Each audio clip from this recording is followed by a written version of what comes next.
Shalom et bienvenue sur videotabernacle.com. Nous vous saluons dans le nom du Seigneur et Sauveur Jésus-Christ. Aujourd'hui, c'est un privilège de nous rencontrer dans le cadre de l'émission Nos expériences, au cours de laquelle nous essayons de partager les témoignages des grands hommes. Les hommes qui ont été appelés à se tenir derrière la chair, ce dont le prophète se réfère en disant que c'est un don pour l'épouse de Jésus-Christ.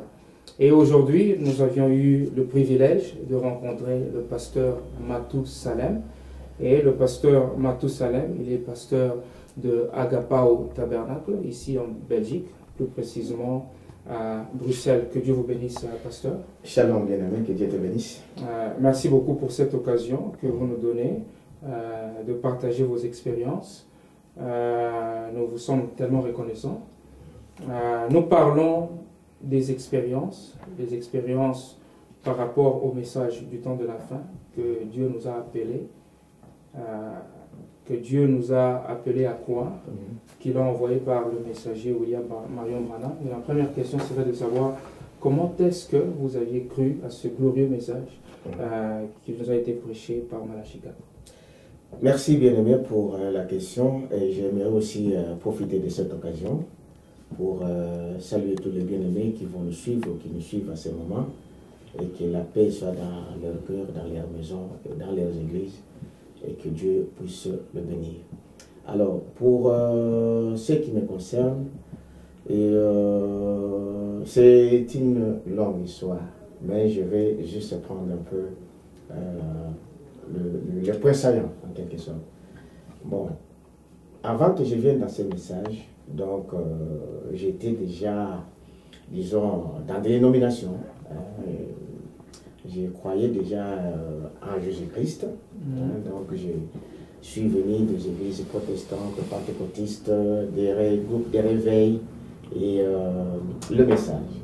Mais pour ce qui concerne le message, j'étais dans un groupe de prière. Et avant que j'arrive dans ce groupe de prière ici, j'étais comme tout le monde. À l'époque, je jouais au football. Et un jour, je voulais me promener. J'avais rencontré quelqu'un dans la rue qui m'a demandé si je peux lui aider à trouver un hôtel à Kinshasa. J'habitais le quartier Motongué. Et quand je prends cet homme, et cet homme va me faire balader toute la commune de Kalamou et puis celui de Kassavou pour chercher des hôtels qu'on ne trouvait pas. Jusqu'à arriver aux environs de minuit, on trouverait un petit hôtel vers Pont Gabi à l'époque. Aujourd'hui, ça n'existe pas. Donc, et là, le monsieur, on entre dans sa maison, dans l'hôtel. Il voulait que je voie aussi sa chambre pour que le lendemain, je vienne le voir. Et quand on entre dans sa chambre, et curieusement, le monsieur allume des bougies. Il allume des bougies et il me dit non, moi je prie et puis on va prier. Pendant qu'il allume des bougies, il était les lumières normales comme ceci, on commence à entendre des voix de personnes. Et les trois personnes, c'était des voix de femmes blanches et il y avait un homme. Mais ils nous diront, non, nous sommes des anges de Dieu et Dieu vous aime. Et voilà pourquoi nous sommes là et nous voulons que cet homme, donc moi, que je puisse commencer à travailler avec ce monsieur-là qui s'appelle Kayembe. J'aimerais préciser, les voix de ces personnes étaient dans la chambre ou bien c'était des voix sans pour autant voir? De voix, on attendait, on ne voyait pas. Mais j'entends des voix comme tu attends ma voix audible comme ça. Donc, c'est des voix normales, comme si vous êtes avec des gens là qui vous parlent, vous entendez, ça changeait de direction, mais c'est des voix audibles. Et ils se présenteront, l'autre dira, je suis l'ange donc de l'enfant Jésus, Sainte Thérèse de l'enfant Jésus, l'autre ceci, cela. Mais il se présente de cette façon, mais il dit à moi, il disait à cet homme-là, et alors cet homme-là va travailler avec toi. C'est pour la première fois que j'entendais ces choses depuis que je suis né, et j'ai tremblé vraiment comme un petit. J'ai dit, mais c'est quoi ça? Et il me dit, oh non, nous sommes des anges. Et toi, tu dois travailler avec ce monsieur. Bon, je suis en train un peu d'aller plus vite pour arriver. Et là, dans cette voie-là, on me dira que je commencerai à travailler avec cet homme. Moi, je commencerai à prier pour les malades et on va vivre avec ça. J'ai arrêté tout ce que je faisais. J'ai joué au football, j'allais à l'école, j'avais tout arrêté pour être avec cet homme-là. Chaque matin, je devrais venir à voir cet homme et les gens venaient et on priait pour les malades. Mais les gens nous donnaient de l'argent. Cet homme vivait avec ça.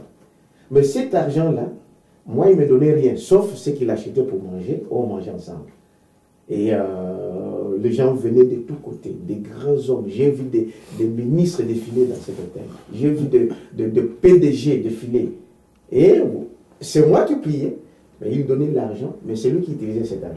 Donc, j'aimerais préciser, c'était quelque chose qui s'est passé à cet hôtel? À cet hôtel, oui, dans la chambre où les gens venaient. C'était en quelle année, vous vous rappelez? Oh, c'est 80, donc je peux dire 90, donc qu'est-ce qu'il dit? 79, 80, 81.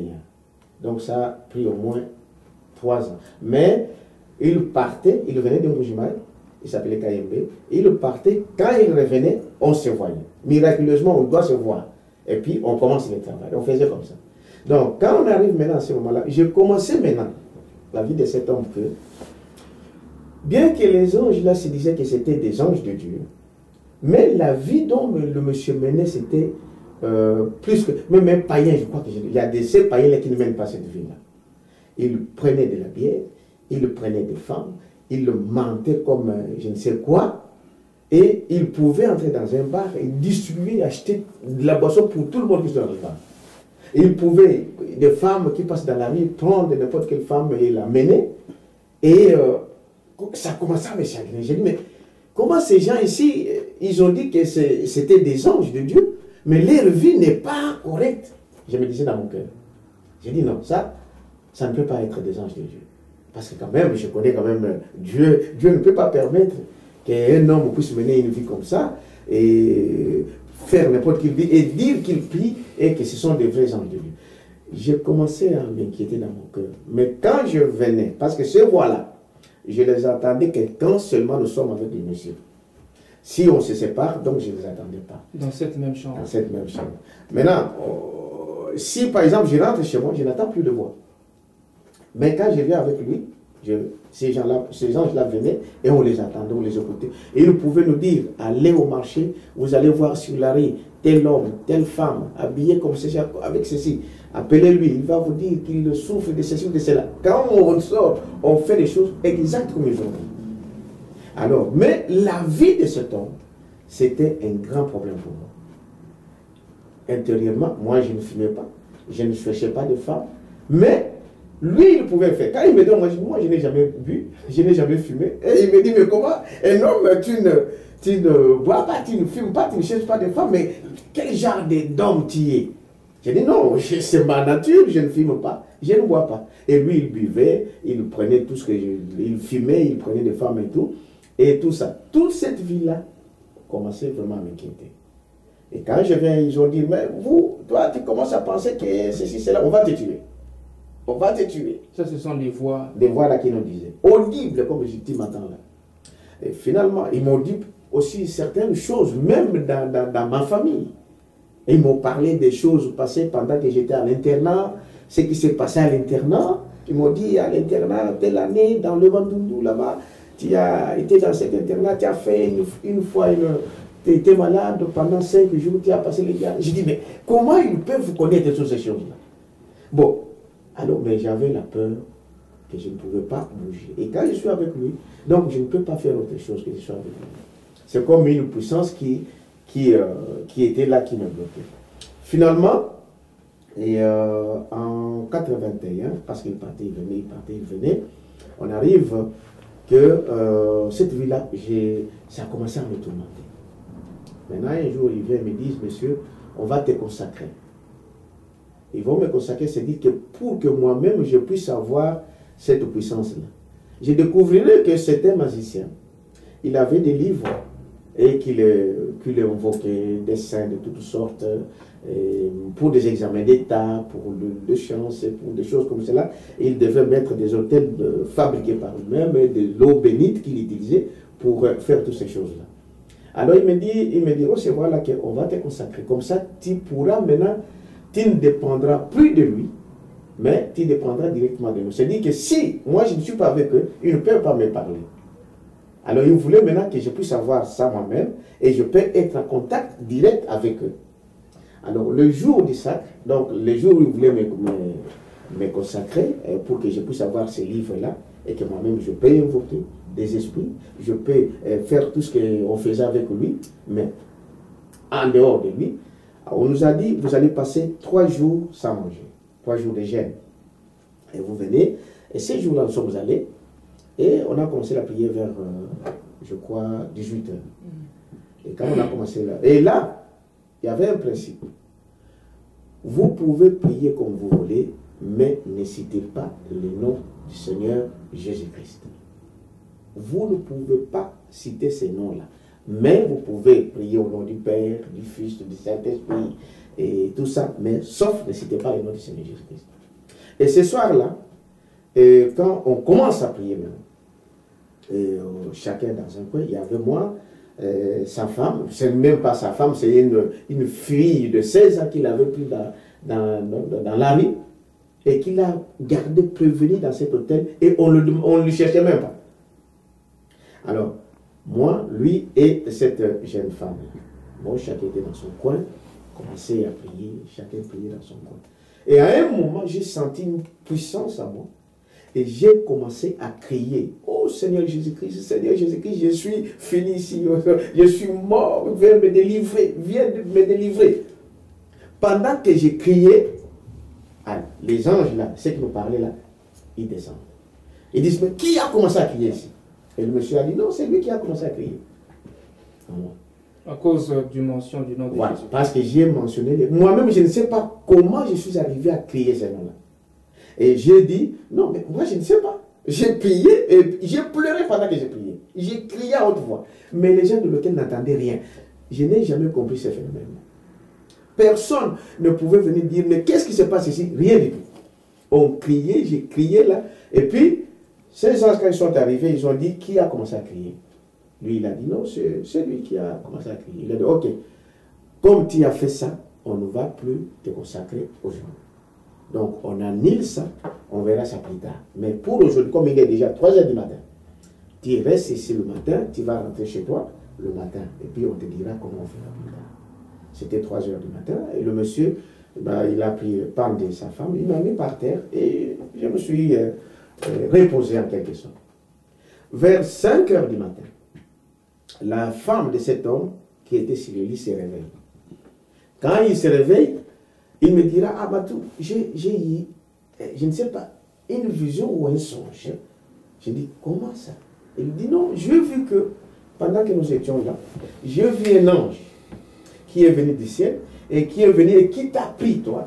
Il a commencé à monter avec toi. Mais il y a eu un autre ange qui est venu et qui t'a attrapé par le pied, et il commençait à se disputer. Et l'ange qui était en haut, qui t'avait tenu par les mains, il a donné un coup de pied à celui qui t'a tenu par le pied, et l'autre est tombé, et la vision est partie. Ça, c'est le rêve. Le rêve que la femme là a eu. Elle est en train de me raconter ça. Pendant qu'elle me raconte ça, son mari se réveille. Il dit, mais pourquoi tu racontes ça? Pourquoi tu lui dis ça? Elle a commencé à taper cette femme-là, bien aimée.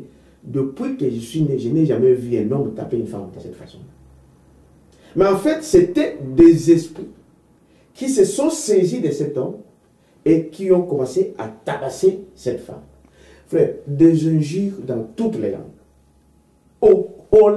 Il tapait, ça c'est fatigué, il était lui-même, il est transpiré comme si c'est rien. Il a commencé à taper nu, et donner des coups de pied partout, et la femme commençait à saigner. Frère, moi là à l'hôtel, il avait fermé l'hôtel, j'ai commencé à crier, mais il n'y a personne ici, comment je dois quitter? Frère, personne, c'est ça que je me demande. Je ne sais pas, c'est quoi la chose? Il y a des, vous savez, dans les chambres d'hôtel, il y a des voisins de tous côtés. Personne ne pouvait oser dire, mais quel est ce bruit ici? Frère, j'ai crié, j'ai tapé à la porte.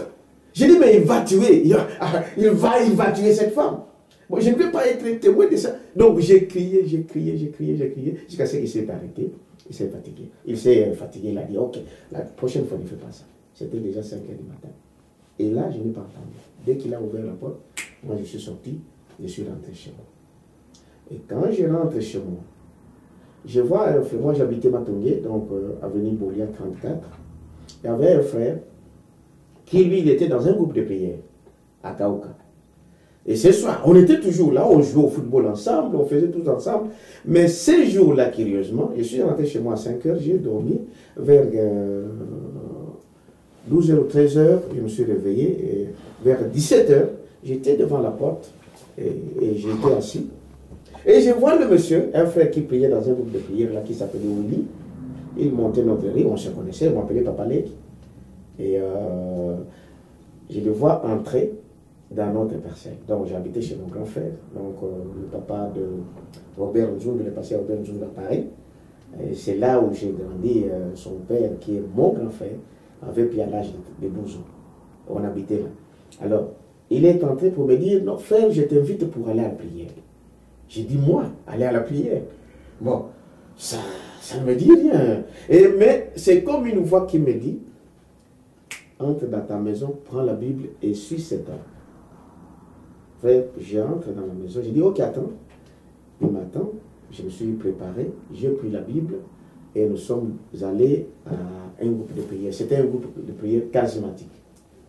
Et là, à Kaouka, il y avait un homme qui prêchait, il s'appelait Matthieu. Et quand il prêchait, il a prêché, maintenant il démontrait comment Lucifer devient un ange des lumières, n'est-ce pas? Comment il peut, lui qui est Lucifer, lui qui est du malin, mais il peut devenir un ange des lumières et tromper des enfants de Dieu. Frère, cet homme, quand il a commencé à prêcher, c'est dire que c'est comme si il parlait de moi du début à la fin. Il démontrait là comment le diable peut se faire comme un ange de Dieu et tromper des enfants de Dieu. Frère, pendant qu'il parlait, moi, je ne faisais que pleurer.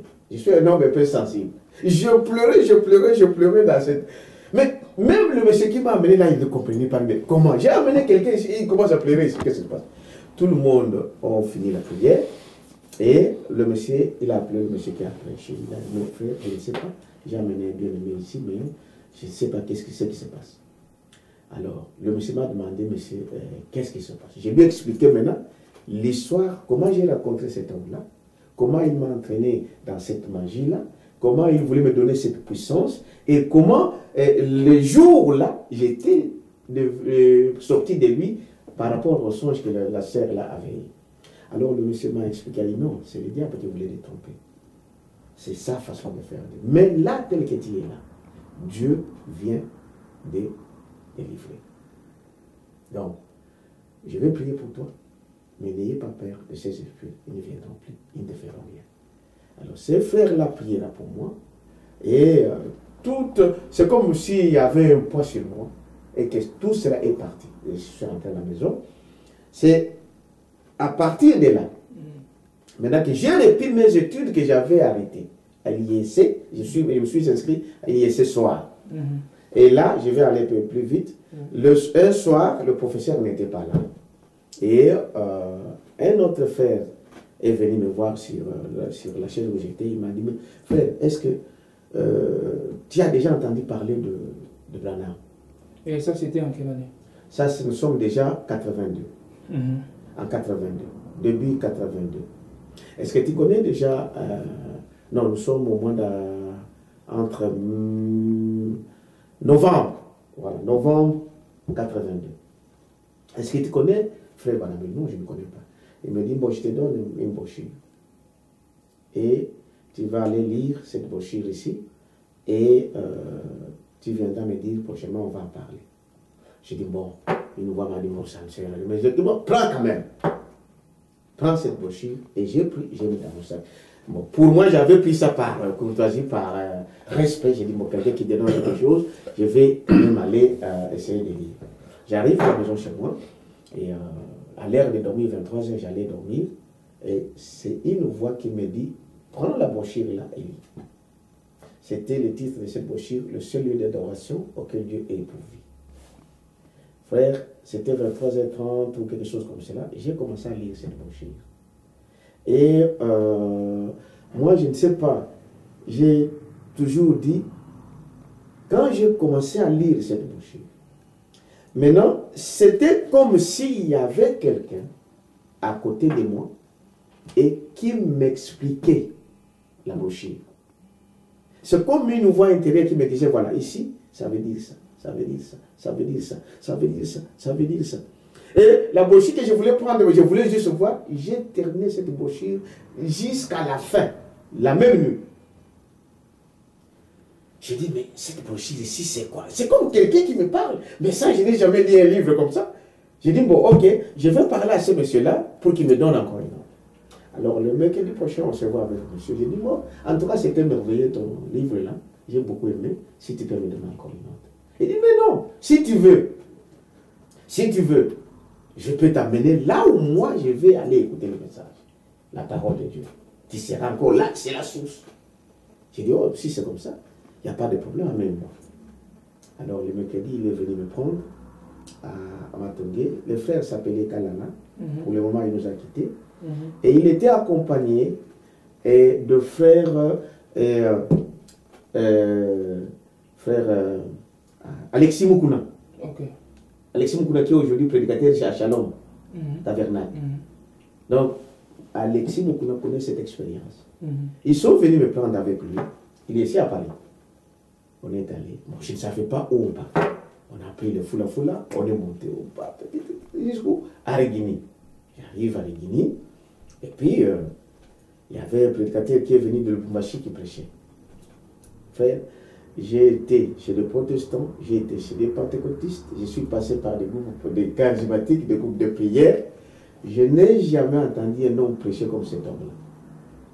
J'ai dit, mais ça, c'est nouveau ça. Et le frère a prêché.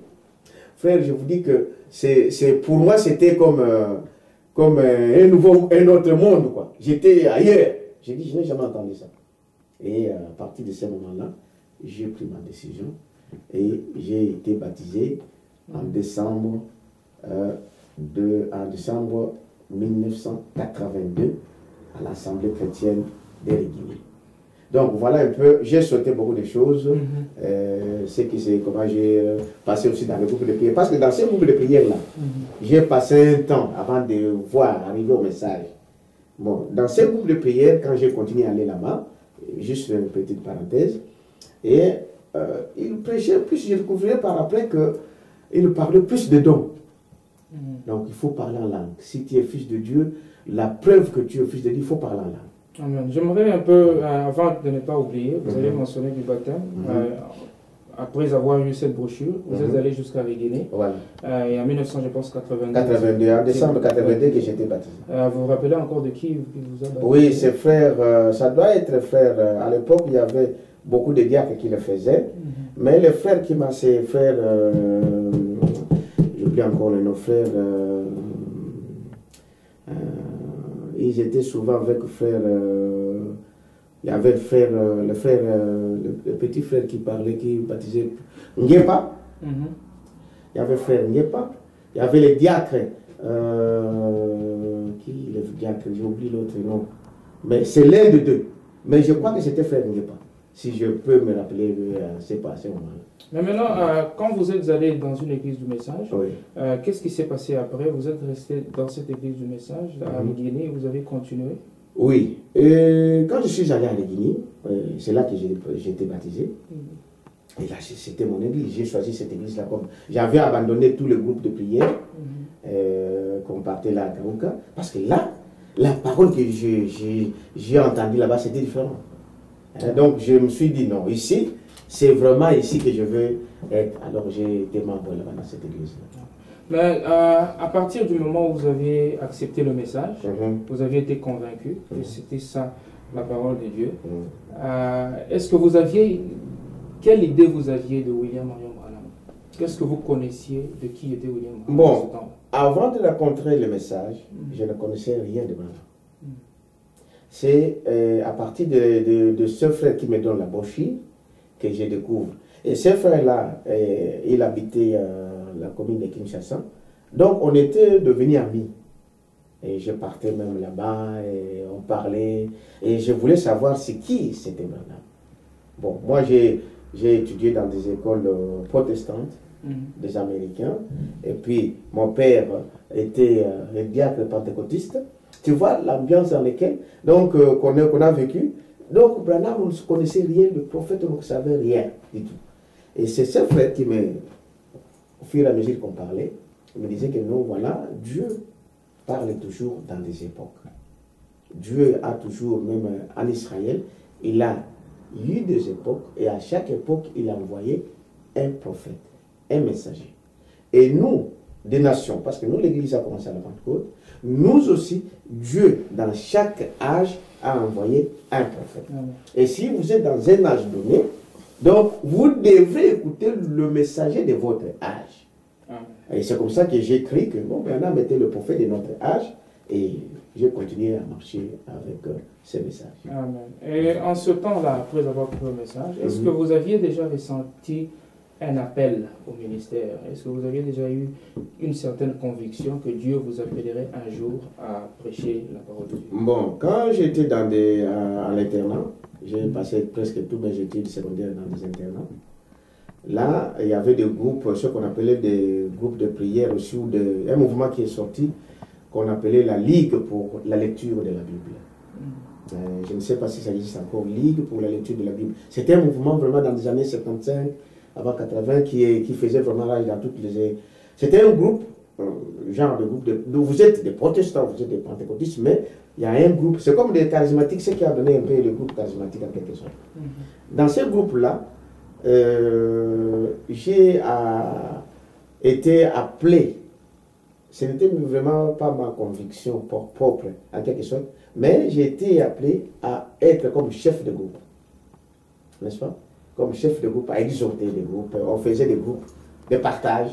Et moi, on me prenait comme un chef de groupe de ces choses-là. Mais je n'appelais pas ça comme... moi, je prenais ça comme... c'est comme nous occupons de jeunes aujourd'hui. Tu vois, c'est comme un groupe de jeunes qui... je ne prenais pas ça comme un appel. Donc, franchement, je ne pense pas que c'était un appel pour moi, mais je faisais déjà ça, en quelque sorte. Mais quand je viens m'installer définitivement au niveau de Kin, bon là, j'avais tout laissé. Mais dans les quartiers, curieusement, de païens qu'on était, m'appelaient pasteur. Je ne savais pas pourquoi. J'ai joué avec eux au football. On faisait tout dans les quartiers ensemble. Mais quelqu'un m'appelait pasteur. Je n'ai jamais compris ça. Mais moi-même, je ne pensais pas que je pouvais devenir un jour pasteur. Non. Mais est-ce qu'en ce temps-là, quand maintenant vous aviez appris et cru au message, y avait-il une autre confirmation après que vous aviez en vous le don ou bien un ministère? Est-ce que vous êtes passé par une quelconque expérience qui pouvait vous indiquer que Dieu vous avait choisi ou bien vous avait appelé à être un ministre? Bon, là je vais revenir un peu en arrière. J'étais tout comme tout le monde, vous savez, dans des églises dénominationnelles. Bon, la parole, l'église c'était comme, comment on appelle ça, donc comme un club, comme ça qu'on partait, parce que les parents nous amènent là-bas. C'était comme ça. Et une fois, je suis allé au grand marché de Kinshasa. Et il y avait un homme là qui regardait, vous savez, ceux qui lisent les mains. Bon, il regardait, il faisait des choses. Moi, j'étais un peu à l'écart. Donc, je regardais, il appelait les gens, il regardait. Et là, j'avais, je crois, à peu près 16 ou 17 ans. Et il faisait des choses. Moi, je n'avais même pas, je voulais juste voir comment il faisait. Et quand le monsieur, il m'a dit, monsieur, viens ici. J'ai dit, moi, oui, j'ai regardé, moi, oui, moi. Toi, oui, je vais, il me dit, je vais te donner ma carte. J'ai vu quelque chose en toi. Je crois que toi, la manière dont j'ai vu, Dieu pourra t'utiliser un jour. Prends ma carte et viens me voir chez moi, je vais te dire tous les détails. J'ai pris la carte, mais je ne suis jamais parti. Alors, pendant que je rencontre maintenant cet homme qui voulait me donner la magie, les anges là qui sont venus, qui nous ont commencé à nous parler, ils ont dit, tu as 3 dons, à moi. Tu as 3 dons en toi. Le premier don, tu dois déjà commencer à travailler avec cet don. Tu prieras pour les malades. Tu y a encore 2 autres dons, mais on te le dira quand le temps sera là. Bon. Est-ce que, quand je priais pour ces gens-là.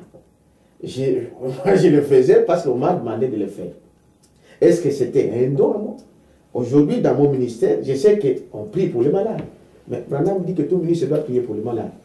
Mais je ne considère pas ça comme ayant un don de guérison, comme nous le voyons dans d'autres gens. Mais je crois que j'ai pris pour les gens, nous avons beaucoup de témoignages dans ce genre-là, qui arrivent. Mais les autres, donc, eux, ils m'ont dit, ces anges-là, ils ne m'ont jamais dit c'était quoi. Et jusqu'au jour où je serai délivré de leurs mains, et je suis parti. Donc, jusque-là, à l'époque-là, il y avait de petites choses, des petits signes qui montraient que peut-être un jour Dieu pourra m'utiliser, mais voir, dire comme ceci, que non, je serai ceci, non. Ma question, peut-être, j'aimerais clarifier, selon le prophète, il dit que tout celui qui est appelé au ministère doit être appelé comme l'était Moïse. Il doit se rassurer de cet appel dans le ministère. Et quand nous partons aussi dans Hébreux 5, nous trouvons que tous ceux qui sont appelés doivent se rassurer que l'appel était venu de Dieu, comme étaient les enfants, comme était le sacerdoce de Lévi. Alors j'aimerais savoir, à partir de ces genres d'écriture, qu'est-ce qui vous a confirmé, vous, en tant que prédicateur aujourd'hui, qu'est-ce qui vous a confirmé, selon la parole, que vous avez été appelé à être parmi les Éphésiens 4? Ok. Alors, ce que je vais vous dire déjà ceci, pendant que je suis à Rigny, bon, j'ai intégré la chorale de Rigny, on chantait avec tout le monde, mais en 88, quand je quitte le Congo pour revenir ici, en Europe, en 88, je suis arrivé à Paris, chez le frère Arthur Moussaka, dans Shalom Tabernacle. En 88, c'était la seule église que je connaissais. Et lui-même, frère Moussaka, venait de commencer sur l'église à cette année-là, 88. Donc, je suis parmi les premières personnes qui ont été dans Shalom. Et quand j'arrive dans cette église-là, à Shalom, le frère Arthur était déjà là. Il y avait d'autres frères qui étaient avec lui, qui prêchaient. Le frère Alexis Mokuna était déjà là aussi. Il est venu, disons, il est venu après moi, je le vis, il prêchait avec eux. Le frère Poutou sont arrivés par après. J'étais là. J'étais là comme un tout bébé, simple, sans rien. Je ne pensais pas, pour moi, que je pourrais un jour faire ceci. Mais comment les choses sont arrivées? À un moment, quand je quitterai la France pour m'installer ici en Belgique, en 93, là, je dois intégrer une petite église. À l'époque, c'était des étudiants qui connaissaient cette église-là. Amen. Et je serai dans cette église-là comme huissier. Bon, mais des difficultés que j'ai rencontrées en Belgique m'a amené plus à aller prier. Et j'ai prié beaucoup, surtout pour la situation, parce que quand je suis arrivé, on n'avait pas de papiers. Il fallait qu'on puisse aller encore demander l'asile politique. Les gens nous disaient, frère, tu as des enfants, on va encore demander l'asile ici en Hollande, en France, en Suède, parce que j'ai dit non. Je ne peux pas le faire une deuxième fois. Donc, je ne peux pas, je dois aller prier. Que Dieu me dise, s'il faut que je rentre au Congo, pour aller mourir au Congo, je vais rentrer au Congo. Et je suis allé prier, j'ai dit à mon épouse, je vais aller prier, je vais voir ce que Dieu va faire de nous. Je suis allé prier pendant 3 jours, je n'ai pas eu de réponse. Et je suis sorti. Ma femme m'a demandé, mais qu'est-ce que tu as dit? Non, je n'ai rien eu. Et 2 semaines après, un frère m'appela et me dit, frère, j'ai un message pour toi. Dieu m'a parlé de te parler. J'ai dit, quel message? J'avais oublié même. Pendant la prière, j'avais dit quand même à Dieu que si tu ne peux pas me parler, parce que je sais que dans le passé, tu m'as parlé. Je n'ai pas parlé d'autres choses que j'ai vues à Kin avant de venir ici. Dieu me parle. Et je sais que tu parles, tu peux encore me parler aujourd'hui. Si tu ne peux pas me parler, tu peux parler même avec à un frère ou à une soeur, ou d'une manière ou d'une autre, par des songes ou des visions, je saurai quand même ta volonté. Et le frère là m'appelle, me dit, voilà, j'ai un message de ta part, de la part de Dieu pour toi. Il me dira, voilà ce que Dieu m'a dit. J'ai déjà parlé de ça même dans mon église ici.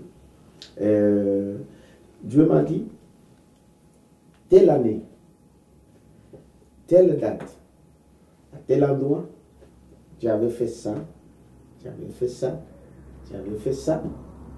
Mais Dieu me dit, si tu arranges cette situation, tu vas avoir des papiers dans ces pays. Donc en Belgique. Tu dois travailler pour lui dans ces pays. Nous sommes en 94. Alors je dis, la chose dont le monsieur me parle, le frère qui me parle de ça, c'était un frère de Congo-Brazzaville. Et il me parle des choses connues de moi seul. J'ai dit, non, ça ne peut être que Dieu. Et le même jour, j'ai arrangé la situation. Et j'ai entendu. Et ça, c'est le premier message direct que je reçois, que si j'arrange ma vie, je vais travailler pour Dieu dans ces pays. Alors, ce jour-là, on a arrangé les choses et je suis parti. Et au fur et à mesure que les années passaient, je suis en train d'abréger, au fur et à mesure que les années passaient, et dans l'église où j'étais, en 2000, je devrais quitter cette église pour des raisons que j'ai déjà parlé, je crois, ailleurs, et je ne vais peut-être pas répéter ici.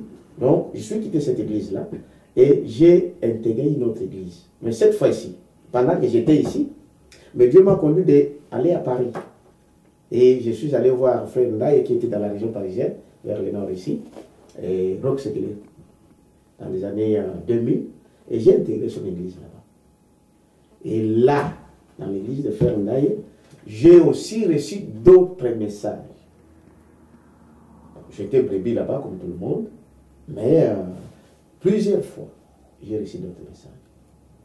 Que je dois servir le Seigneur, je dois servir le Seigneur, je dois servir le Seigneur. Et moi, je ne voulais pas. Connaissant Bruxelles, connaissant la Belgique, je me suis dit, moi, en tout cas, je ne peux pas. C'est pourquoi j'avais même quitté la Belgique pour retourner, pour aller intégrer cette église en France. Et des messages venaient. Puis, frère Ndaye est encore vivant, il connaît l'histoire.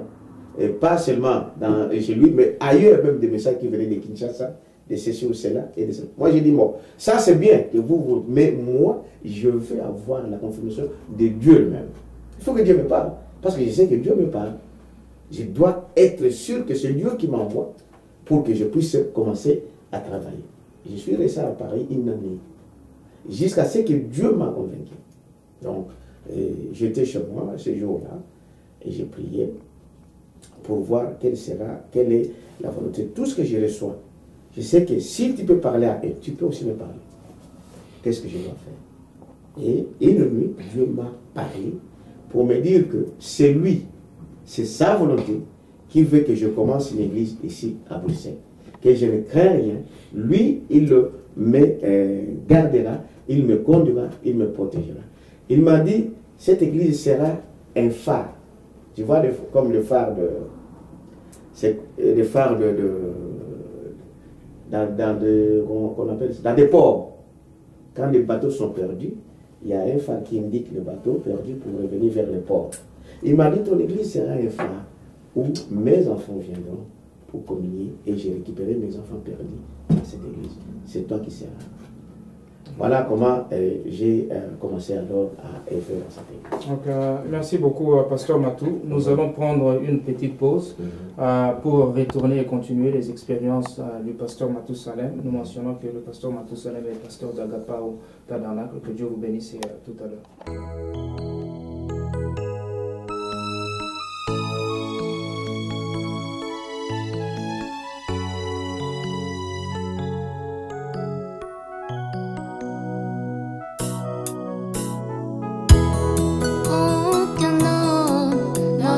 Digne sur cette terre, aucun homme n'en était capable. Alors Dieu est venu lui-même, il s'est fait homme, il a vécu une vie humaine. Satan pensait qu'il n'irait pas jusqu'au bout, il a supporté Gethsemane, toutes les tentations comme un homme, et à la fin, il a payé le prix. Oh Jésus, ce jour-là, sous le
de l'agneau et le tua, mais ce n'était qu'une ombre. Mais l'agneau qui mourait au calvaire n'était pas de cette terre, mais c'était l'agneau des dieux qui mourait pour le salut du monde. Oh Jésus, ce jour-là sur le calvaire, il a réglé le prix du péché. Il a pourvu d'un moyen afin que tous nous puissions le suivre. Oh Jésus, ce jour-là sur le calvaire, il a réglé le prix du péché. Il a pourvu d'un moyen afin que tous nous puissions le suivre. Voilà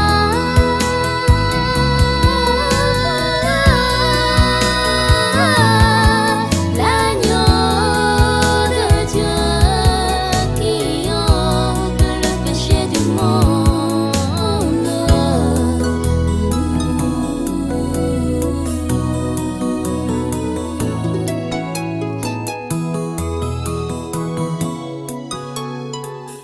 Shalom et bienvenue de retour, toujours dans l'émission Nos expériences.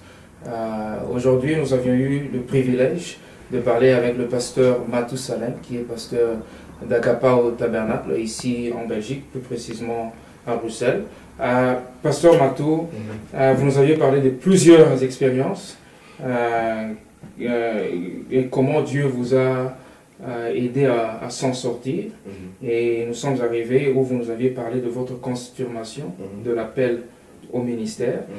J'aimerais poser la question par rapport au message, parce que le frère Branham dit que tout ministre qui est appelé doit avoir une expérience personnelle avec Dieu, une expérience où il doit rencontrer la colonne de feu, comme Moïse l'avait fait. Est-ce que vous pouvez aussi nous parler de votre expérience, de comment vous aviez rencontré la colonne de feu par rapport à cette écriture en tant que ministre? Bon, par rapport à cette écriture, si vous avez un peu suivi un peu mon parcours, en fait, le fait d'ailleurs d'arriver au message, c'était un miracle.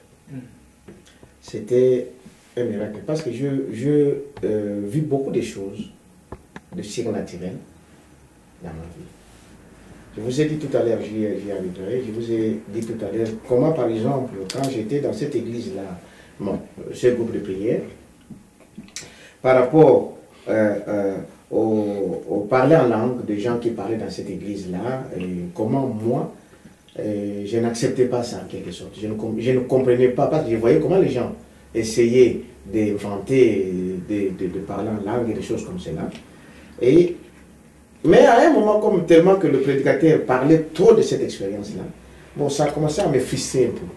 Et ça a commencé un peu à m'inquiéter. Mais une nuit, je vis en songe que je dormais et je vis un homme entrer dans ma chambre. Et cet homme-là me dira, tu t'inquiètes parce que tu ne parles pas en langue. Demain matin, il m'a donné dans ses songes l'adresse, la rue. Il m'a donné le numéro de la rue. Que demain matin, tu vas à cette adresse. Et là, tu vas trouver un homme qui va t'expliquer ces choses. Bon, il ne m'a pas donné la commune. Je suis à Kinshasa, c'est vaste. Et il ne m'a pas dit dans quelle commune. Il m'a seulement donné la rue et le numéro de la rue. Et demain matin, je me réveille, j'ai toujours ces songes-là. Je dis, ah, mais ces songes, je n'ai jamais eu un songe comme ça. Qu'est-ce que je pris ma Bible. Et la voix m'a dit, pars, sortez. Et je suis sorti, je commençais à partir. Et quand je suis à Matongui, je traverse Kalon pour aller à Kaoka, je vois un homme qui est en train de descendre de l'autre côté de la rue. Moi, je suis du côté droit, lui, il descend comme ça, moi, j'ai monté. je vois cet homme qui traverse de mon côté. Et cet homme me dira, quand il vient de ce côté, alors il va me dire, demande-lui l'adresse. Je lui pose la question, monsieur, est-ce que tu connais telle rue? Il m'a dit, il a regardé, il a observé, il dit, oui.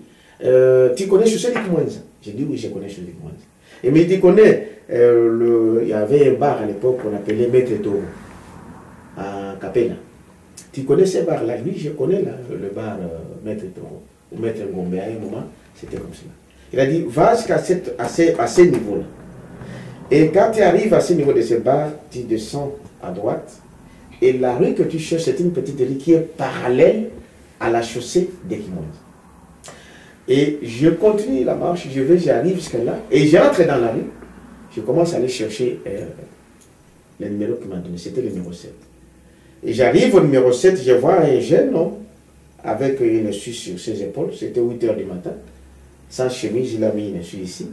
Et pendant que j'arrive à son hauteur, pendant que j'ai regardé le numéro, lui il m'appelle, il me dit, frère, je suis ici pour t'attendre. C'est un homme que je vois pour la première fois. Et il me fait entrer dans...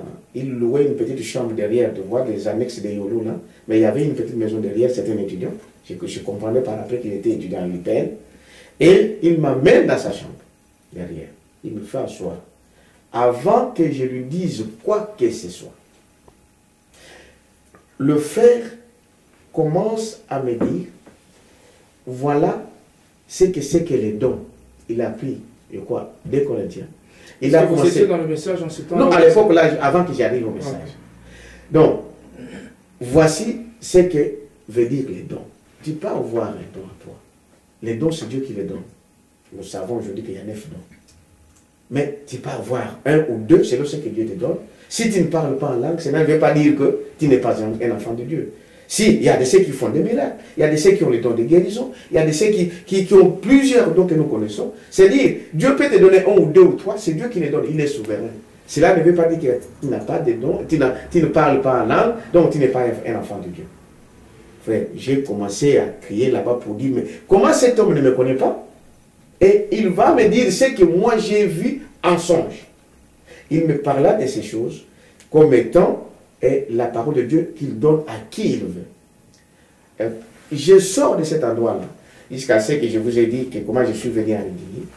2 ans après, je trouverai quand je suis allé à Liguini pour la première fois, la 3e ou 4e fois, je ne sais pas combien de fois, au sortir de l'église, je vois le monsieur que j'avais vu une année avant, qui m'avait parlé, qui m'avait expliqué sur les songes.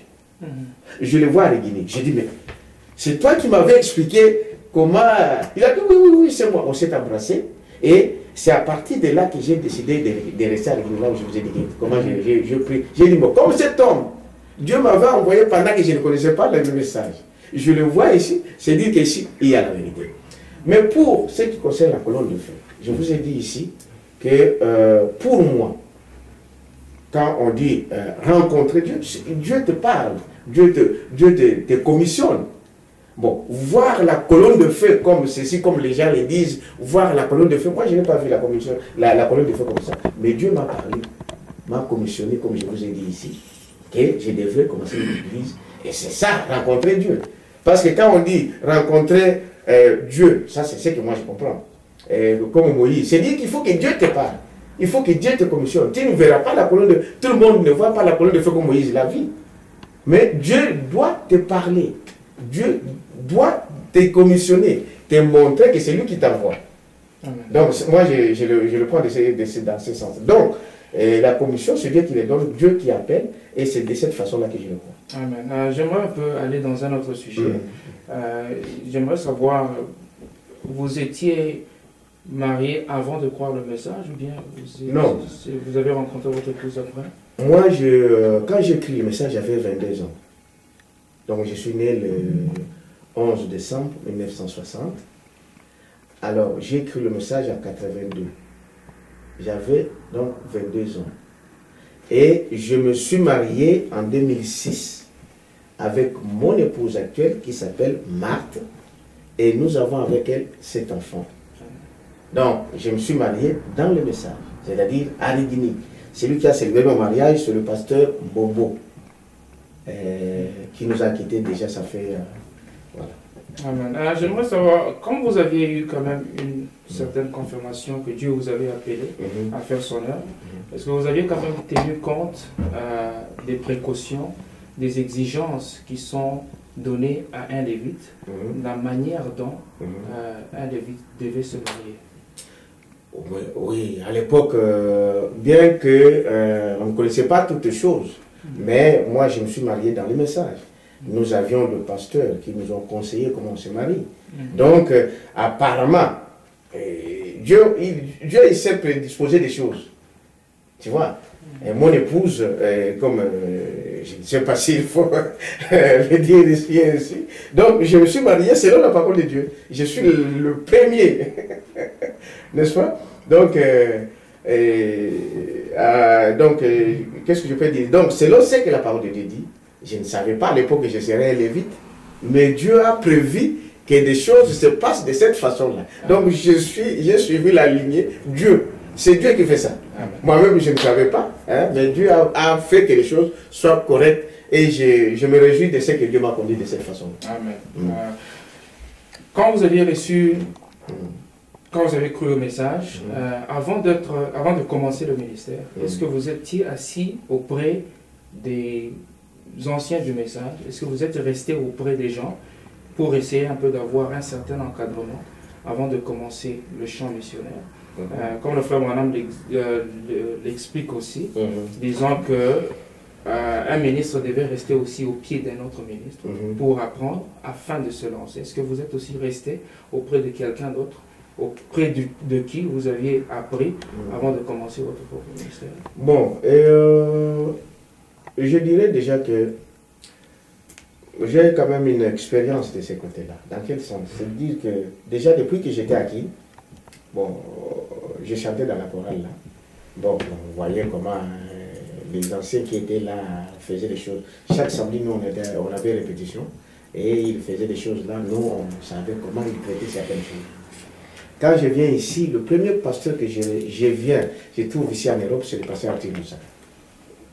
Et c'était un homme qui m'a beaucoup aidé spirituellement. Le frère Arthur. Et j'ai été là. Avec lui, je suis resté de 88 jusqu'à 93, 5 ans. Là, je n'étais rien, on était des gens en poche, mais je n'avais pas de fonction dans cette j'étais une brebis. Mais vraiment, à cause de certains problèmes qui étaient, donc on était vraiment trop proches, il m'a beaucoup aidé spirituellement. Je viens ici, j'entre dans cette église où je trouve ici en Belgique. Et là, j'ai trouvé un pasteur, le deuxième pasteur, qui est le pasteur Guido. Et dans cette église, je œuvrais comme diacre pendant 5 ans. Pendant 5 ans, j'ai été diacre dans cette église. En fait, en tant que diacre, vous savez que les diacres, c'est l'associé du pasteur. C'est l'adjoint, c'est comme un pasteur associé, si vous n'avez pas un pasteur. Donc, cette expérience-là m'a beaucoup aidé dans mon ministère.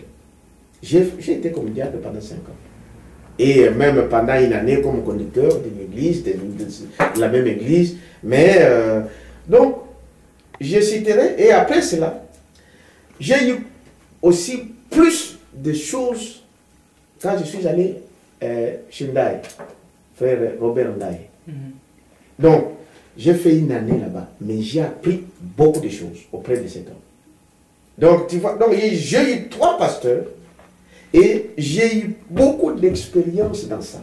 Et je crois que j'ai eu d'expérience auprès de ces hommes-là.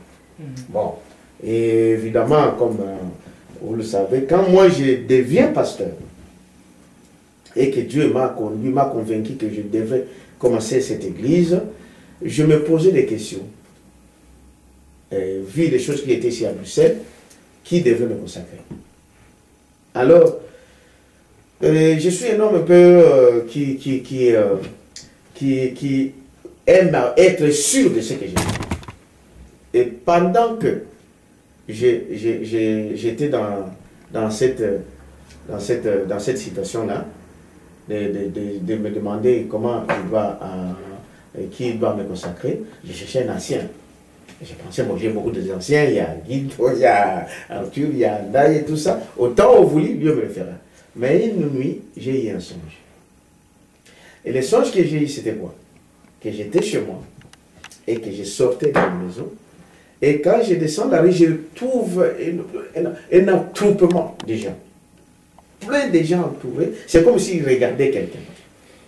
J'avance pour regarder qu'est-ce qu'ils voyaient, qu'est-ce qu'ils regardaient. Et je vois qu'au milieu de tous ces gens-là, il y avait un homme dans un cage. Et je m'en vais, je dis, mais cet homme ici, c'est Frère Branham. Comment il est dans un cage et les gens sont en train de lui jeter des pierres, mais les pierres là ne le touchaient pas. Quand les pierres venaient, ça faisait comme... C'est comme s'il était protégé avec une pierre, pardon, une sorte de verre, et des pierres qu'on lui jetait, ça ne le touchait pas. Moi, j'avance, je dis, mais ces gens ici sont en train de jouer avec Frère Branham. Ils ne savent pas que, dans mon cœur, dans le songe, hein, qu'il était un boxeur. S'il sortait ici, il va connaître tous ces gens ici. Pendant que je pense comme ça, il sort de cette cage-là. Tout le monde a couru. Moi aussi j'ai couru. Alors, en courant, par malheur, le frère que j'ai pensé, que je croyais Frère Branham, il m'a poursuivi et il m'a attrapé.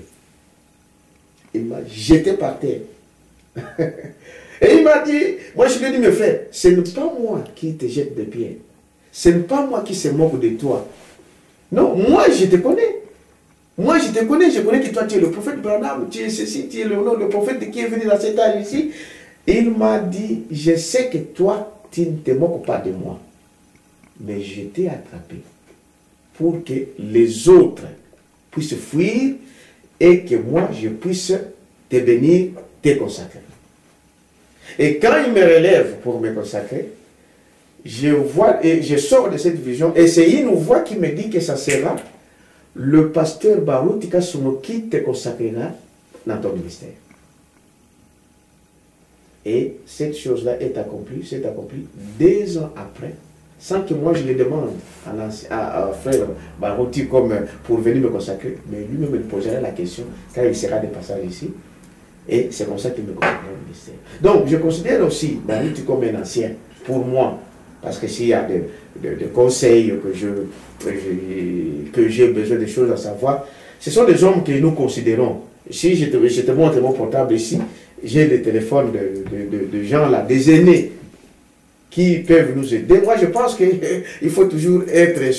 Parce que Dieu ne les a pas mis là pour hasard, au hasard.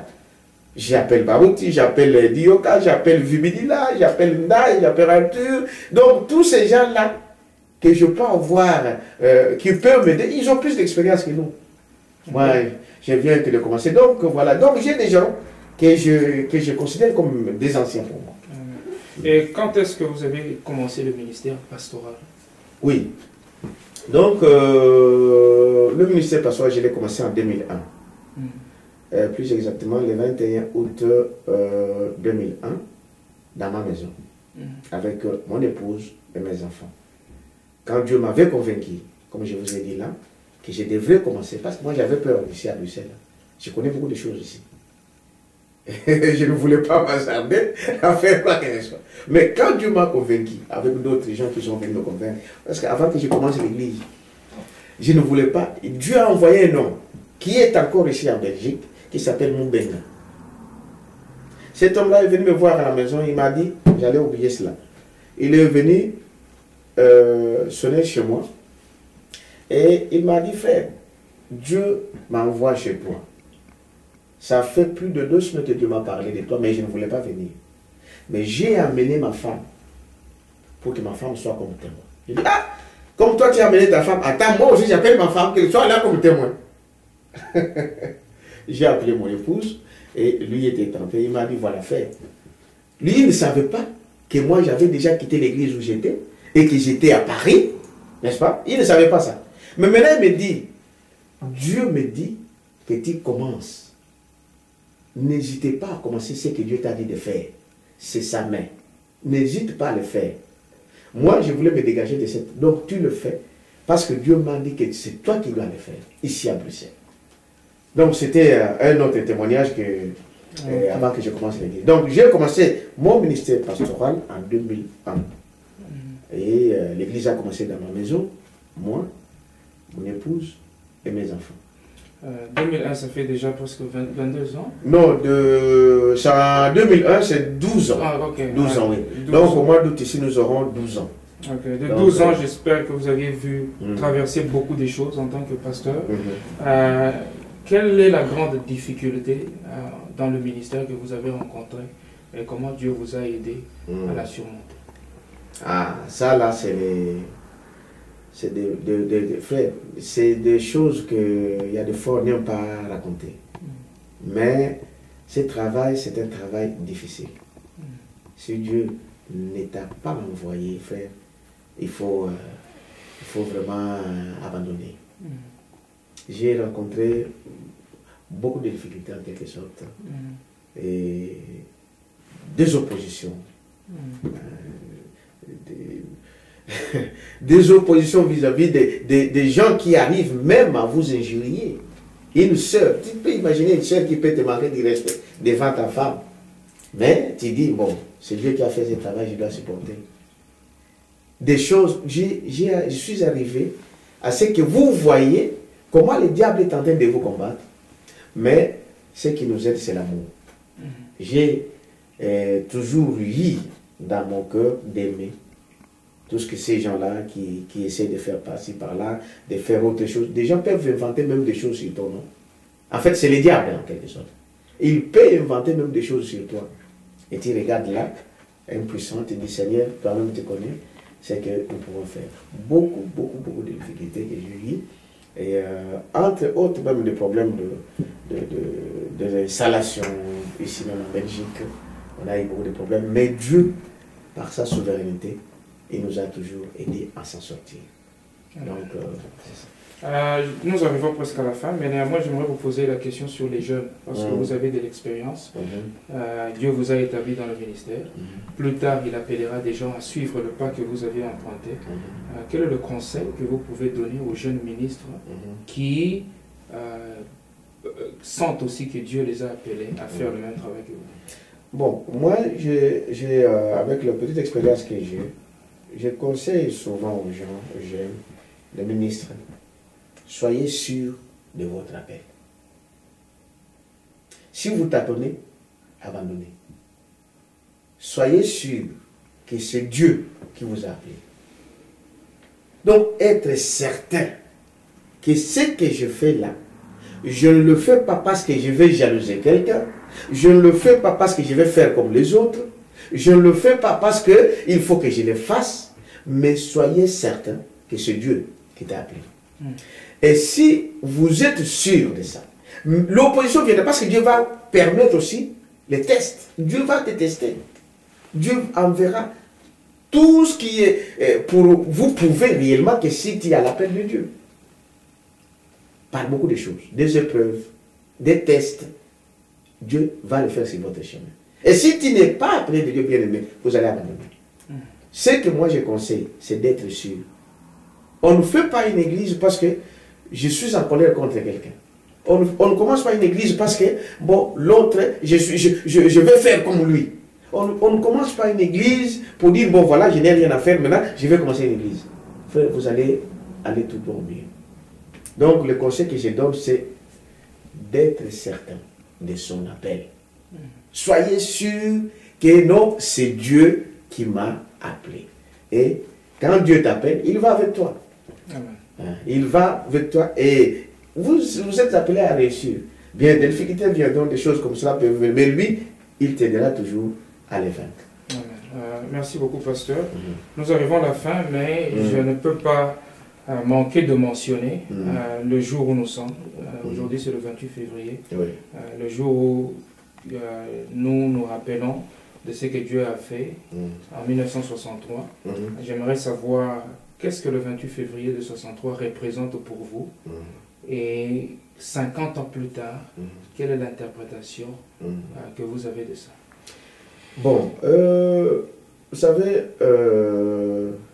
aujourd'hui c'est le 28 février. Personnellement, frère, je dois être sincère. Personnellement, je ne suis pas, comment on appelle, je ne suis pas quelqu'un qui donne un peu plus de valeur aux anniversaires. Ça, c'est en général. En particulier, cet anniversaire, c'est le jubilé, c'est 50 ans, depuis que le prophète a reçu ces messages. Le 28 février, ça représente pour moi l'ouverture de la parole. C'est la venue de cette parole. C'est la venue de ces messages. N'est-ce pas? C'est l'ouverture de la parole que Dieu nous a donnée dans notre âge. Mais, comme je t'ai dit là tout à l'heure, ce message qui est venu en 63, jusque-là, bien aimé, moi je n'ai pas vu Branham dire que cela était le 28 février. Nous croyons que cela est arrivé parce que j'ai lu dernièrement le témoignage de frère Fred Sotman, qui est l'un des témoins qui était avec Branham le jour où la nuée est descendue, le jour où le message a été révélé au prophète. Il ne mentionne pas non plus le 28 février. Mais c'est un événement qui est capital pour nous qui croyons ce message. C'était en 63. Donc, je crois que c'est vraiment le moment, le jour où nous, dans ces messages, nous considérons comme le jour clé de l'ouverture de la parole. Voilà. Amen. Merci beaucoup, pasteur. Merci beaucoup pour ce temps que vous nous avez consacré. Nous arrivons à la fin de notre petite émission. Je ne sais pas si vous avez quelque chose à dire avant de... Oui, bon, là vous m'avez surpris. Bon, une surprise agréable, comme on dit. Bon, je suis honoré. Nous sommes de petits, comme on dit. Il y a des fois, nous on est là dans notre coin. Bon, mais je suis honoré quand même de votre présence ici, de venir nous interviewer. Et je te remercie et je remercie le Seigneur pour ça. Que ceux qui suivront peut-être ces petites expériences, ça peut aider quelqu'un. Et que cela puisse être quelque chose qui puisse les aider aussi dans leur vie chrétienne. Donc, que Dieu te bénisse aussi pour l'initiative que tu as eue, et surtout de venir jusqu'ici. Que Dieu te bénisse beaucoup, que tu bénisses ta famille et qu'il comble ton cœur et ton église et ton passé, que Dieu vous bénisse. Amen. En tout cas, merci pour cette opportunité que vous nous avez donnée. Amen. Merci beaucoup. Nous remercions le pasteur Salem, le pasteur Matou de nous avoir donné cette occasion. À vous qui nous avez suivis, nous vous remercions aussi. Nous remercions le frère Jean-Paul Moudia qui est derrière cette caméra, et nous remercions la technique du frère Exode qui nous a aussi soutenus. Merci beaucoup pour votre collaboration. Merci. Que Dieu vous bénisse et à plus tard. Shalom. Miséricorde, le retourne à la vie.